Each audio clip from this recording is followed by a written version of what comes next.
I want to know as much information about them because I'm trying to protect my family. So how about basic ID checks to make sure that Peter is Peter? If they're babysitting your kids, you definitely need to make sure your kids are safe. They just feel like those are good people and they're suitable for their job. We identify the interests of an individual based on their social media activities. And it's a true story.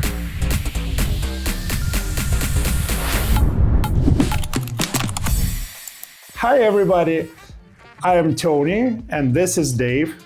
Welcome to Ask Social Profiler. Let's talk about something that affects every family at some point in time, allowing strangers into your house. We're talking nannies, caretakers, contractors, even dog walkers. Do you think that most families and most people do sufficient background checks on those individuals before they let them into their homes? So Tony, have you allowed contractors into your house that you feel may not have been fully vetted? I think I did, such as did the most of people, because in most of cases, we hire people due to recommendations from our friends who also did not vet them. They just feel like those are good people and they're suitable for their job, but it does not necessarily mean they're safe. So how about basic ID checks to make sure that Peter is Peter and Paul is Paul? When was the last time you really had an in-depth interview with somebody you allow in your house? I'm talking about private hires. So a standard background check would typically handle or would identify if the person is who they say they are. But how would you identify the nature and the character of that individual? Do you think most companies actually go out and talk to people and measure their interests or their personality or their character or the nature of the individual before they hire them? What we do at Social Profiler is we identify the interests of an individual based on their social media activities, what they like and who they follow. And we identify an interest profile, which consists of over 10,000 meta categories and over 300,000 categories. We're able to identify these interests and compare them to the average user for the platform in the US, whether it's Instagram, Facebook, X, or TikTok. This is a process that has never existed before. This is cutting new technology, and we're glad to bring it to you today. Have you ever hired a company or a person to work in your home or business and later regretted it, and why? Yes, they just didn't work very hard, and so yeah, when you hire people, there's always regrets. If they're babysitting your kids, you definitely need to make sure your kids are safe. Right? Yeah, a couple times. Just found that they were liking, scantily clad women. When I was in college living with a bunch of roommates that didn't give a shit about our lawn, we hired a lawn care service to come. And it wasn't just our lawn, it was our whole backyard. And they did a shitty job cleaning up everything, led to a bunch of stuff. And so at the end of the day, we were trying to haggle prices and stuff too, and that was just a bad experience. So how many people which are not part of your family you have at your house on a weekly basis? At least 3 or 4, sometimes even more.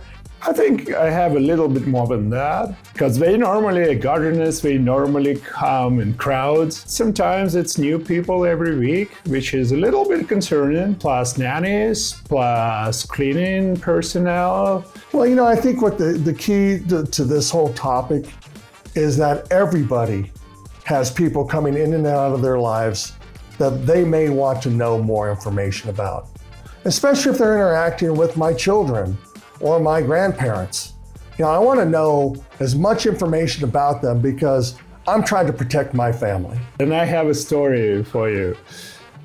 We used to have a nanny. She was from very religious family. At least she said so. Her dad was a preacher, but I once had to pick her up from her house because she was not able to drive.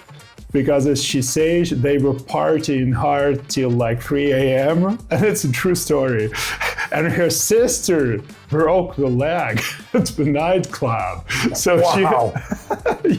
so she had to spend the night at the hospital, basically a trauma center, and they only were done and exhausted by 8 a.m. And that's when we were supposed to like take off already with my wife. So I had to drive, pick her up, listen to that wonderful story. That's a perfect example that we might not know who they really are. All I knew that she is from very strict religious family. I was really concerned if she's gonna be all right with my kids, because she did not look like very well rested. Right. Well, no, but to your point, it's not only about safety. I would also say it's about compatibility. I want people who have the same interests that I do, and ultimately what will turn out to be the same values or the same character as I do, interacting with the people I love. Yeah, that's true. Or at least they should line up with the profession, with exact, service they're providing. So I would rather prefer my nanny be into educational activity rather than nightclubs, alcohol, drugs, and stuff. Everybody has a right to do whatever they want in their free time, but if it makes, say, significant amount of their interests, that might be a concern. 60% of the people who use social media has misrepresented themselves in some way, shape, or form, whether it's in the form of a resume or CV, or whether it's more personal or social.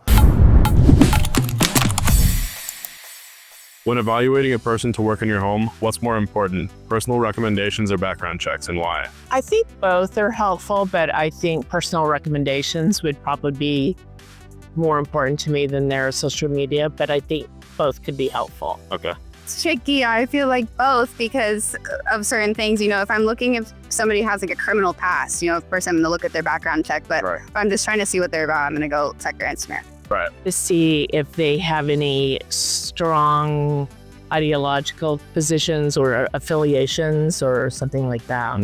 I think personal recommendations, just because if it's somebody you trust, then you have a better reliability on that recommendation.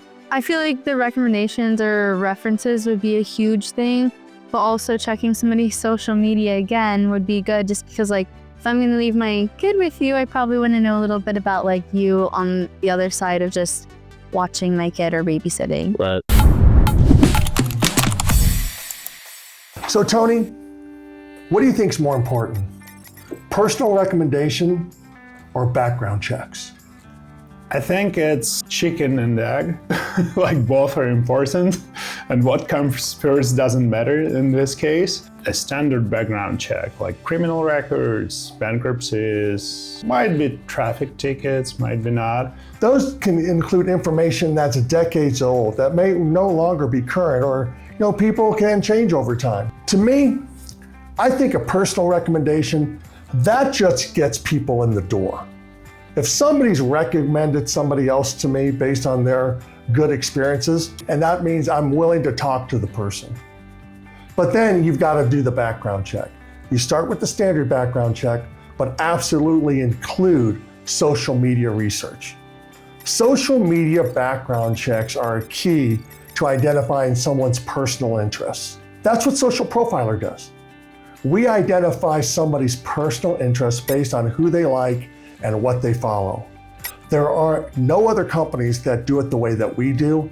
All the things we do are statistically valid, and we stand by all of our reporting.